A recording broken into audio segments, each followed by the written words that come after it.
E aí galera, Kang é um vilão super inteligente e grande inimigo dos Vingadores. Quando jovem, ansiava pela batalha, mas era quase inexistente na sua época. Então criou sua primeira máquina do tempo e uma poderosa armadura para saciar sua vontade de lutar e se tornar o maior conquistador da história. Quase sempre se mostrando uma pessoa bem séria e cruel, mas acima de tudo calculista, principalmente se tratando dos efeitos que pode causar com viagem no tempo. Então está sempre muito atento a esse tipo de consequência. Inclusive, até comentou que matar um herói no passado pode resultar na destruição do planeta ou na dominação de outro vilão poderoso, como a Morgana Le Fay, o que afetaria sua existência e não é isso que ele quer. Inclusive, também comentou sobre o argumento de derrotar alguém indefeso no passado, dizendo que não existe honra em fazer esse tipo de coisa. Para ele, conquistadores enfrentam seus inimigos de frente no campo de batalha. E como recebi muitos pedidos nas redes sociais para criar conteúdo sobre um dos maiores vilões dos quadrinhos, separei feitos e fatos para esse vídeo. Mas sem muita enrolação, vamos direto ao ponto. Resistiu ao controle de realidade. No capítulo 12 de Vingadores Eternamente, podemos ver a participação dos Guardiões Temporais, seres poderosos que surgiram no fim dos tempos com a intenção de proteger a existência controlando o destino da humanidade, evitando que ela se espalhe pelo universo como uma força conquistadora. Em uma das batalhas, usaram um cristal da eternidade para colocar Vingadores de outra realidade no meio da luta. Ou seja, uma galera ficou do lado deles e outra do lado do Kang. E Mortus tentou ajudar os Vingadores do bem e foi eliminado pelos Guardiões. O próximo alvo seria o Kang, mas de um modo bem diferente porque seria transformado em uma versão futura que não teria essa ânsia de poder. Enquanto o processo acontecia, ele dizia que não ia mudar, que não ia se render e não aceita ser derrotado, tornando o controle de realidade um processo muito difícil e aparentemente doloroso. Tanto que quando pensaram que estavam alcançando o objetivo, o vilão retornou da mesma forma.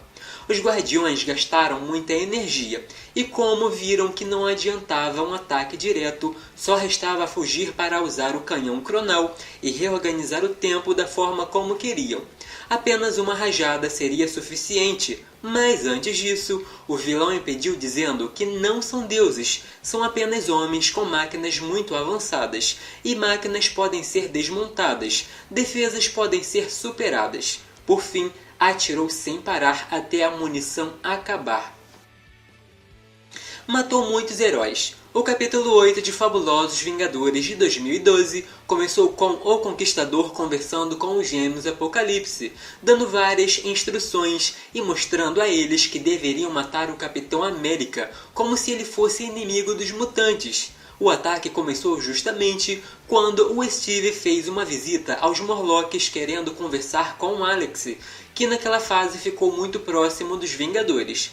Os gêmeos ficaram sabendo pelo vilão que iriam falhar em todas as realidades, e com medo de não ajudar os mutantes, querendo vitória a todo custo, atacaram o Capitão América, que com ajuda conseguiu fugir. Kang disse que até ali os gêmeos falharam novamente, mas que teriam a oportunidade de tentar de novo.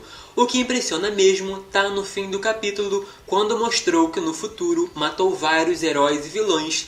Como lembrança, guardou objetos e artefatos, como a bermuda do Hulk, os tentáculos do Dr. Octavius, óculos do Ciclope, adagas da Elektra, traje do Demolidor, máscara do Homem-Aranha, elmos do Thor, Magneto e Fanático, escudo do Capitão América, entre vários outros. Por fim, parte da roupa da Vampira.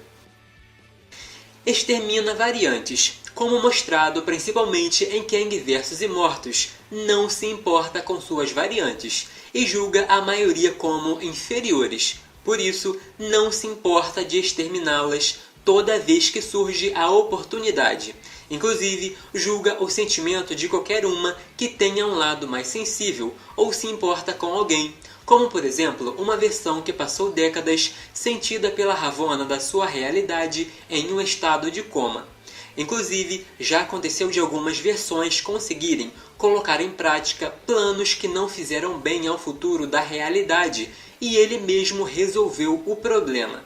Como, por exemplo, quando se passou pelo Homem de Ferro para detonar uma bomba que destruiu quase toda Manhattan. Depois disso, uma guerra mundial teria começado e só aquela variante sobreviveria. Mas 3 Kangs que se julgavam superiores basicamente o podaram, porque ele é vilão, mas não é um tolo de destruir o mundo. Ainda mais porque uma das suas ambições é governar toda a história e não acabar com ela. Mente genial. No capítulo 24 de Vingadores de 1963, os heróis viajaram séculos para o futuro na intenção de ajudar o reino, parar o vilão com suas tropas e voltar ao nosso tempo quando tudo estivesse realmente resolvido. Mais uma vez, Kang foi dito como um dos maiores gênios da história, não apenas pela capacidade de liderança e combate, como também pela genialidade em criar diversas armas. O exemplo em questão é o lançador de raios interdimensionais que podem penetrar qualquer coisa, ultrapassar qualquer barreira conhecida pelo homem. Uma arma tão avançada é inconcebível ao homem do século XX, que não pode ser descrita nem pelos termos científicos da atualidade.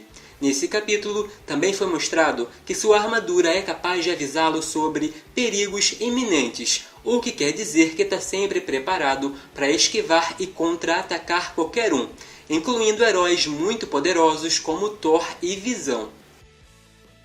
Conquistou milhares de mundos, e para terminar em Vingadores Eternamente, bem no capítulo 9, é confirmado que em toda a sua vida ele conquistou milhares de mundos e escravizou trilhões de seres, mas também destacou que apesar de ser um guerreiro, não venceu todas as batalhas. Por isso, às vezes para e pensa em toda a sua trajetória, para ver exatamente onde errou, e continuar essa busca incessante por mais conquistas. Outro ponto que esse quadrinho claramente influenciou a série de Loki foi no diálogo onde diz que se sente velho e cansado. Ali contou bastante da sua história, que ele nasceu no tempo do conhecimento e que um dos seus ancestrais é o Doutor Destino, mas que não dá muita importância a isso, porque a coisa mais importante para o começo da sua jornada foi se deparar com uma máquina do tempo, e como é muito inteligente, usou da mesma para a construção de outra com a aparência de um antigo monumento. Viajou de volta ao Antigo Egito e se tornou governante daquela época, mas foi aí que os heróis começaram a perceber que tinha alguma coisa errada e foram atrás dele. Desde então, fugindo e reaparecendo, se tornando o conquistador que todos conhecem. Mas e aí galera, curtiram o vídeo? Se sim, não esqueçam de deixar aquele like, se inscrever no canal e ativar o sino das notificações para não perder os próximos. Podem deixar suas sugestões porque estou sempre de olho e assim fica mais fácil saber o tipo de conteúdo que querem por aqui. E para quem quiser me seguir nas redes sociais, é só pesquisar pelo @denostalgico. Uso o mesmo endereço em todas elas, então é bem fácil me encontrar. Até o próximo!